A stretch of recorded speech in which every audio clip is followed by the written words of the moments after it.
आपको ये बात समझनी होगी कि जिसे आप मैं कहते हैं वो असल में यादों का एक बड़ा सा ढेर है। आपका शरीर अभी जैसा है वैसा वो अपनी जेनेटिक मेमोरी के कारण है। आपकी नाक माँ जैसी है, रंग पापा जैसा है और कुछ और, दादा जैसा कुछ और है। सिर्फ इसलिए क्योंकि जिसे आप अपना शरीर कहते हैं वो असल में यादों का एक जटिल मिश्रण है। एक बहुत प्राचीन याद आपके शरीर में रहती है। जिसे आप अभी अपना मन कहते हैं वो पूरी तरह से मेमोरी है। तो आप कई तरीकों से यादों का एक बड़ा सा ढेर हैं और यादें आपके अंदर कई तरीकों से जाती हैं। सभी 5 इंद्रियों के माध्यम से आप यादें इकट्ठी करते हैं। आप जो देखते हैं, जो सुनते हैं, जो सूंघते हैं, जो चखते हैं और जो छूते हैं। यादें इकट्ठा करने के इन 5 अलग अलग तरीकों में से आप जो देखते और जो छूते हैं ये सबसे गहरी यादें होती हैं। खास तौर पर आप जो छूते हैं वो आपके सिस्टम में एक खास स्तर की मेमोरी बनाता है। तो जब आप एक जीवन साथी की बात करते हैं, आप स्पर्श कर चुके हैं और एक स्तर की मेमोरी बन चुकी है।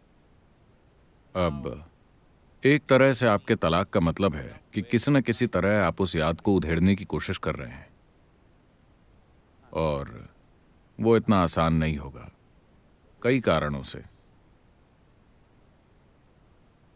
लेकिन साथ ही चूंकि आप तलाक की प्रक्रिया से गुजर रहे हैं तो इसका मतलब है कि आप किसी न किसी रूप में उस याद को खत्म करना चाहते हैं। शायद उस मेमोरी को पूरी तरह मिटा ना सकें, पर जो आपका जीवन साथी था, जो एक तरह से आपकी जिंदगी का एक हिस्सा था, धीरे धीरे चाहे कोई भी कारण हो आपने उन्हें एक बोझ की तरह महसूस करना शुरू कर दिया है जिसे आप उठाना नहीं चाहते।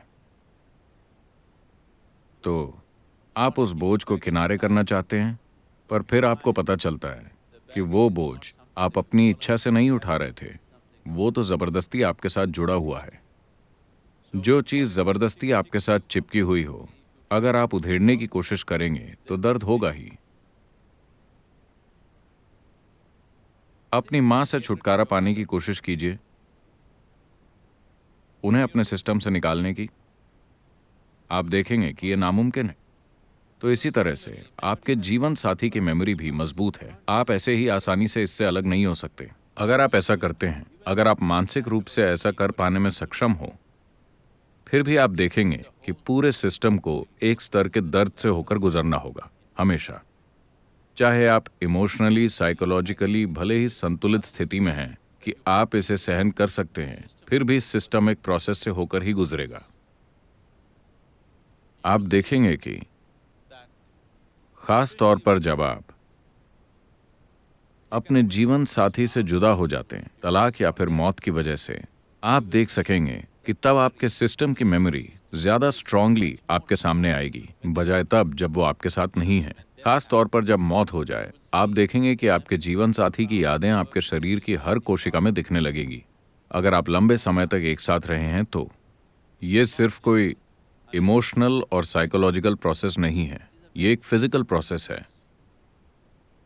तो तलाक एक इच्छा से दी गई मौत है। एक तरह से जो आपका हिस्सा है, आपने उसे मारने का फैसला कर लिया है। इसी वजह से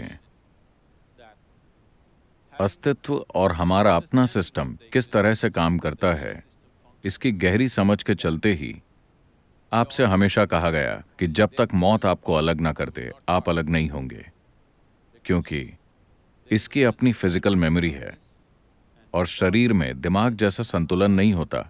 दिमाग फैसला करके मुंह मोड़ सकता है, लेकिन शरीर मुंह नहीं मोड़ सकता।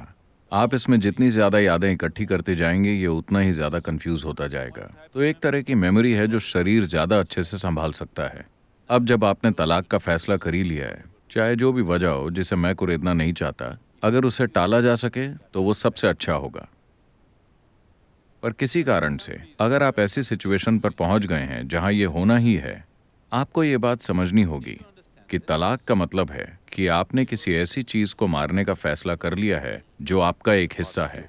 because what you call as myself is just a certain volume of memory. क्योंकि जिसे आप मैं कहते हैं वो बस यादों का एक संग्रह है।